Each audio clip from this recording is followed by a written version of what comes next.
Des centaines de milliers d'Américains obligés de quitter leur maison, Wall Street qui chavire et un marché du travail en chute libre, la crise est au plus haut quand Barack Obama prend ses fonctions en 2009.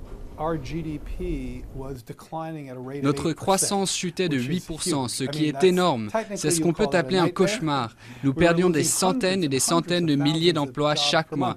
Pendant le premier trimestre 2009, nous avons perdu plus de 2 millions d'emplois. Ça donne une idée de l'ampleur de la récession. Barack Obama lance un grand plan de relance. Il autorise le gouvernement à dépenser plus de 800 milliards de dollars. Le chômage commence à baisser à la fin de sa première année au pouvoir et les créations d'emplois se poursuivent pendant plus de 6 ans, un record.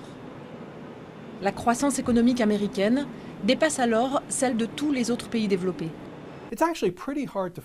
Il est assez difficile de trouver des statistiques macroéconomiques qui contredisent le côté positif de l'économie américaine, en particulier si l'on compare à nos voisins américains. Cela dit, et c'est important surtout pour les conséquences de l'élection, cela ne veut pas dire que tout le monde bénéficie de cette vision macroéconomique. De nombreux Américains ont quitté le marché du travail. Le revenu moyen est inférieur de 4 000 $ par an à ce qu'il était lorsque Bill Clinton a quitté ses fonctions. Le pouvoir d'achat est en baisse et les emplois précaires en hausse.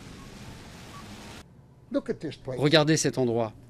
Où peuvent aller tous ces jeunes après l'école? Ils n'ont pas de travail.